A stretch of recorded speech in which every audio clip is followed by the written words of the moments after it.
that was really helpful to see because he is one of the quickest, fastest people. But even then, on the movie, he still would prepare and write some stuff before and write for other people and everything.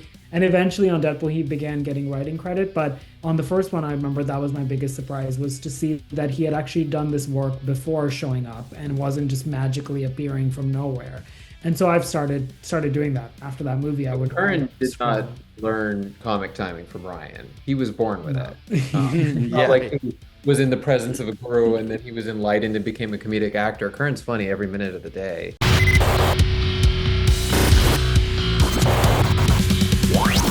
Today on the show, we are joined with actor Karan Soni. You may know him as one of the most lovable characters in the MCU, Dopinder. And alongside him, we are also joined with his partner and director, Roshan Sethi, around their brand new movie starring Karan titled A Nice Indian Boy. And what we learned from this talk is they're both nice Indian boys, and a lot of cool behind the scenes stuff from that project, from storytelling, improv acting, and much more. And obviously, as a geek, I had to ask about some Deadpool stuff, but we get into this one as Roshan explains to us that A Nice Indian Boy is actually based off of a play, and they ended up putting their own spin on it. So yeah, let's get right into it.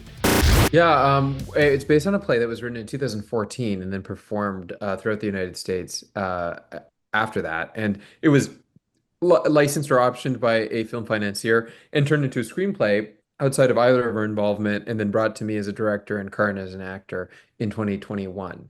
And that's when we started the long process of making this movie. But all of the plot, the story, all of that comes from the play. We did work on the script to bring our own sense of tone and style and our own lived experiences with gay Indians, but so much of the genius of the story comes from the play.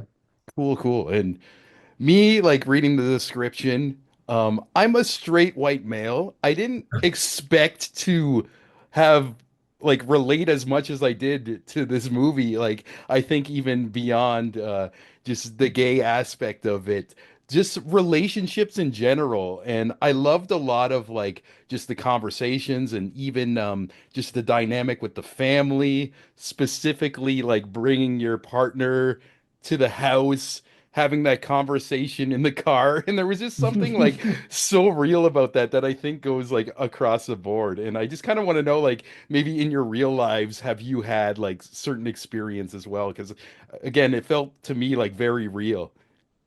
Yeah, well, I'm glad that you felt that way. It's been my experience with the movie that everybody relates to it. It tested highest among white women, actually, not among gay South Asians. So it really is universal and very accessible. A lot of what's in the movie is based a little bit on our personal experiences. For example, the car scene was something that I modified and added, especially the sense of intercutting between the two of them, between the parents waiting for them and them heading to them. I love that idea that everyone is preparing for this confrontation. I thought it would make the confrontation bigger because you're so full of anticipation for what it will be. And then the first date in particular contains a lot of our actual dynamics from our first date, Mhm. where I was much more like Karen's character, much more inward, much more boring, with someone who was much more effusive. We've now almost switched roles, but that first date we were different. So yeah, it's full of our real life. Oh, cool, cool. And Karen, like, what about you on that question?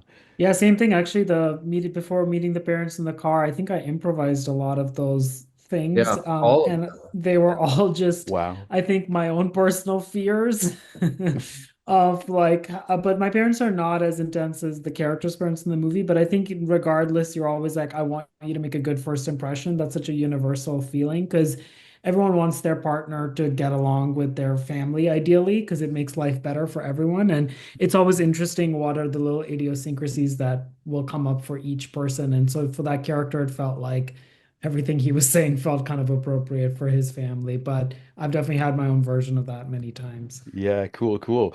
And yeah, it's interesting to hear that you just added that scene because I don't know, that's just one that stuck out to me. And Karen, I think you are the king of car scenes, being a Marvel fan myself and seeing your work in Deadpool Yeah. and almost being like Yeah, one of the Yeah. put him in most, a car. It's where he belongs. yeah, yeah, I do my best work in the car. Yeah. Yeah. yeah, He'll just yeah. drive me everywhere. Yeah. He's actually like a real life Dopinder because I don't have a driver's license. So That's right. Kurt is literally my Dopinder. I'm Um, always driving you, and I've always got someone in the trunk. Someone Yeah, pissed me off yeah. is always Pretty in the soon it will be trunk. me. Yeah. Yeah. But that no, that scene originally in the script when they're driving to go there, the only thing that was scripted was him saying no displays of physical affection. And my parents are very liberal, but no, then listing all the ways in which they're not liberal.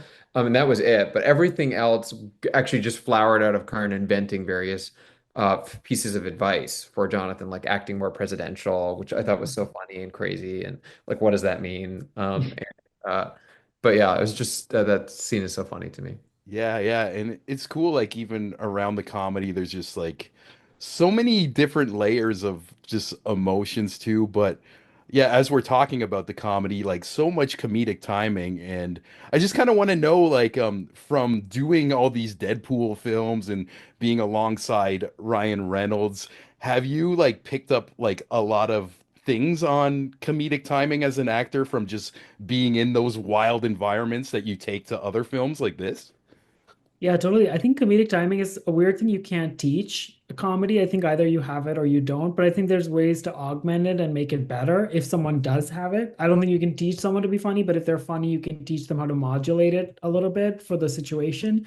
But the biggest thing I learned working with Ryan was that he writes a lot of his improv beforehand in his notes app on his phone. And then on the day, he's rattling off a lot of things with ideas he had maybe the night before, or weeks ago, or whatever.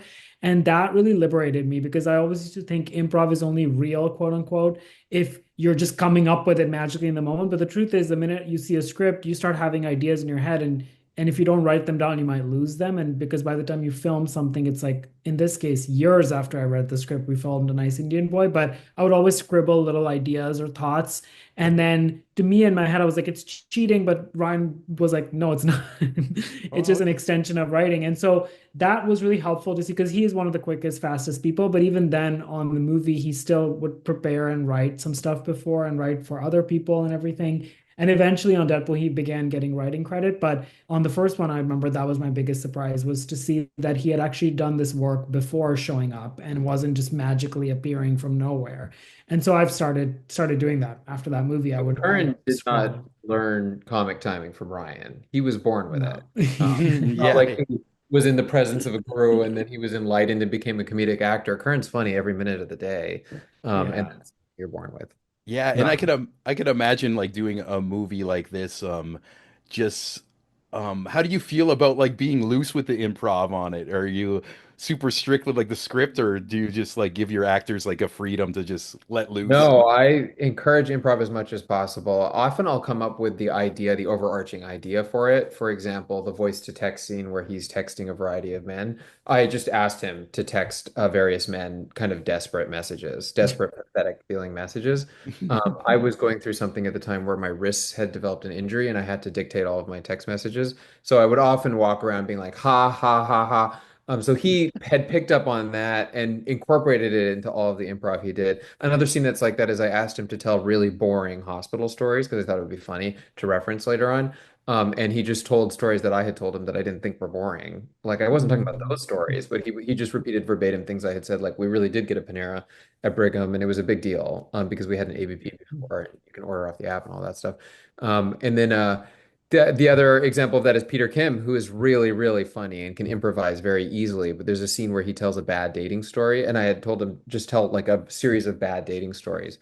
And that one that he tells that's in the movie that I won't spoil is so funny to me. It's my favorite joke in the movie. But he told a bunch of equally as bizarre and equally as funny bad dating stories in the course of filming that scene. In one of them, he had gone on a date with a veterinarian who went home and put down his own dog in his living room, which is very bizarre.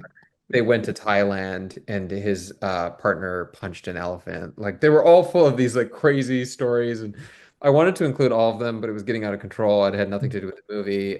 But Peter is really funny. There's a scene that's cut from the movie that we will eventually release footage of, where Peter and Kern are running through his dating history, and it's entirely comprised of improv, but it is so funny. Oh, I'd love to see that. That's so cool. really good. Yeah, but what Roshan is saying is the magic of improv in movies is you have to have it grounded in story. So each of these times when he's creating the scenario, it's because he understands as a writer that the story needs a moment here to breathe or and it needs to be tied to a specific thing. Like the voice to text is to highlight the character's loneliness. So I'm not just saying jokes for the sake of saying jokes. It's like specifically to show what he does at home when he's alone and everything.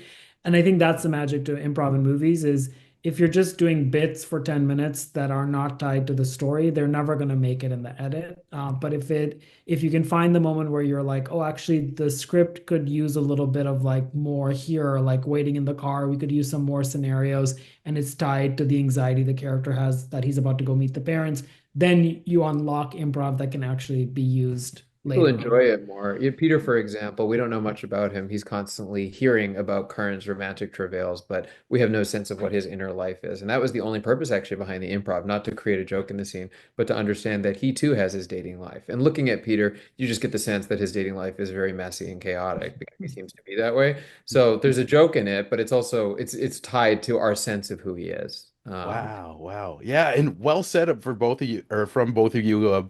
We get a lot of like creatives and sometimes even actors themselves listening to these segments. So you big guys were dropping some gold nuggets there. And I noticed I'm just like out of time with you. I wish I could talk to you guys more, but I really Yes. appreciate your time. And again, I just want to say I appreciate so much hearing about the realism in this film and the layers to everything, how it comes from your real life. And I think it's cool as well, like reading the description and me not being gay or Indian, but Yeah. also connecting so much to this film. So I just want to like pretty No, much I'm so say happy you like, said that because it's Yeah. really warms our hearts because our lives are interesting.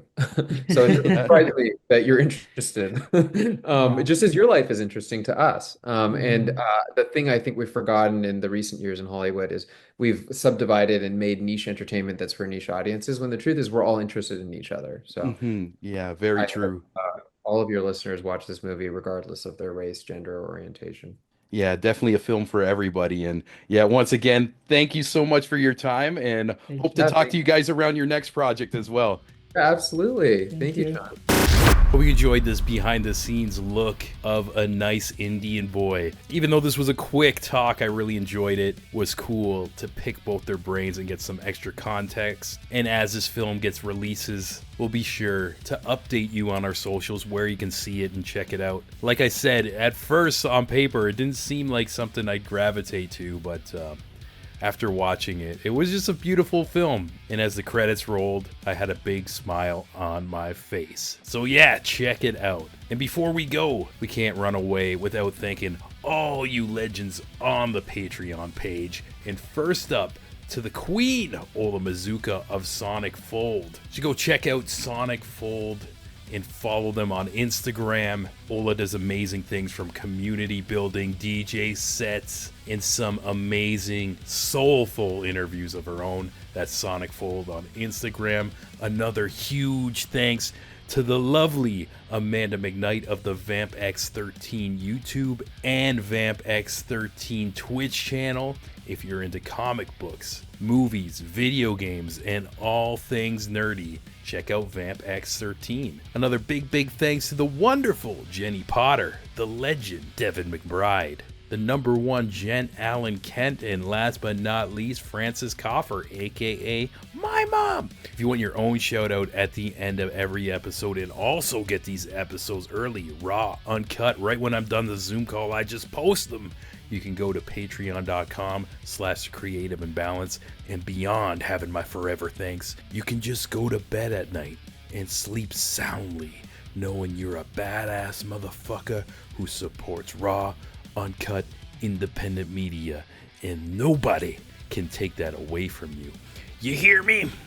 And with that being said, we got a lot around the corner. I got so many pre-recorded that I need to edit. It's actually stressing me out, but it's a lot of fun talks that I can't wait to share with you. So stay tuned and we'll catch you next time. Mwah.